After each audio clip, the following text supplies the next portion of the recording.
நேயர்களே வணக்கம். நீங்கள் இதுவரை பசுமை நிறைந்த மலைகள், மேகம் சூழ்ந்த மலைகள் மற்றும் பனி படர்ந்த மலைகள் என பல வகையான மலைகளை நேராகவோ அல்லது போட்டோக்களில் பார்த்திருப்பீர்கள்.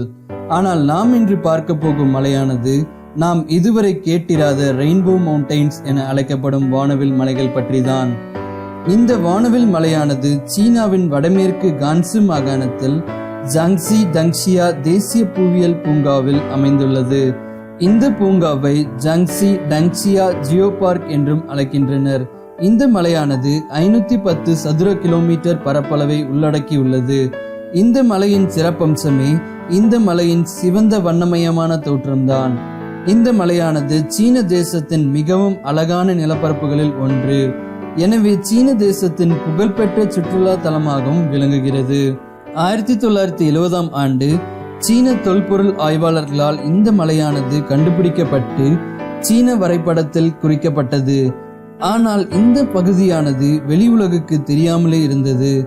ஆனால் 2009ஆம் ஆண்டில் யுனெஸ்கோ உலக பாரம்பரிய தலங்களில் ஒன்றாக பெயர் சேர்க்கப்பட்டு பாதுகாக்கப்பட்டு வருகிறது. இதைப்போல்பட்ட நிலப்பரப்பு அமெரிக்கா மற்றும் சீன தேசத்தில் மட்டுமே காணப்படுகிறது என்பதால் இது ஒரு அரிதான சுற்றுலா தலமாகும். புவியியல் ரீதியாக இந்த மலை எப்படி தோன்றியது என்றால், பல மில்லியன் ஆண்டுகளுக்கு முன்பு இந்த நிலப்பரப்பானது தட்டையாகவே காணப்பட்டது மற்றும் பல மணற்பாறைகள், தாது பொருட்கள், கனிமங்கள் இந்த நிலப்பரப்பின் அடியில் பாறைகளாக திடப்படுத்தப்பட்ட நிலையில் புதையுண்டு இருந்தன. எப்படி பூமிக்கு அடியில் உள்ள டெக்டானிக் பிளேட்ஸ் என அழைக்கப்படும் தட்டுகள் ஒன்றோடு ஒன்று மோதி இமயமலை உருவானதோ, அதேபோல் இந்திய டெக்டானிக் தட்டுகள் சுமார் 50 மில்லியன் ஆண்டுகளுக்கு மேல் சராசரியாக 100 ஆண்டுக்கு சுமார் 27 அடி தூரத்திற்கு நகர்ந்து சென்று யுரேஷியா டெக்டானிக் தட்டுகளுடன் மோதியது.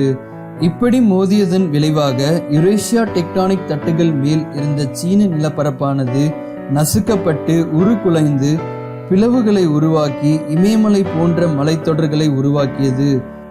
எப்படி ஒரு கோடுகளிட்ட பேப்பரை நாம் கசக்கும் போது மேடும் பள்ளங்களாக தோற்றம் அளிக்கிறதோ, அதே போன்றுதான் டான்ஷியா மலைத்தொடரில் நாம் பார்க்கும் வடிவங்களும் கூட.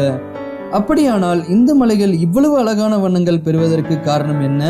எப்படி ஒரு இரும்பு துண்டானது தண்ணீர் பட்ட பின்பு நாள்பட சிகப்பு நிற அடுக்குகள் உருவாகி துருப்பிடிக்கிறதோ, அதே போல் டெக்டானிக் தட்டுகள் மோதின பின்பு பூமிக்கு அடியில் புதைந்திருந்த மணற்பாறைகள், தாது பொருட்கள் மற்றும் கனிமங்கள் மலைத்தொடர்களாக தோன்றி தொடர்ச்சியாக மழைநீர், காற்று, பனி போன்ற வானிலை காரணங்களால் மலைத்தொடரில் உள்ள கனிமங்கள் மற்றும் தாதுக்கள் தண்ணீருடன் இணைந்து நிரந்தரமாக நமக்கு வெவ்வேறு வர்ணங்களில் அழகாக காட்சியளிக்கின்றன.